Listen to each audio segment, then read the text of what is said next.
Listen, man, let me say something. This coronavirus shit is for real.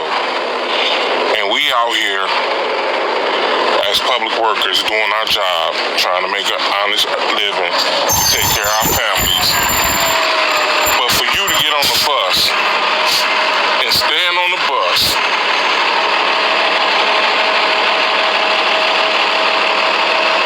and cough several times without covering up your mouth, and you know that we in the middle of a pandemic, that lets me know that some folks don't care, utterly don't give a fuck. Excuse my language. Now, this guy was a bus driver in the city that I'm originally from, Detroit. Someone gets on his bus, start coughing, don't cover up their mouths. Now this man is dead from the coronavirus.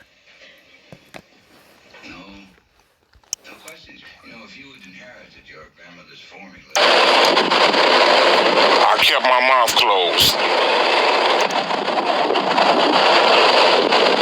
I'm out of here. I got my job to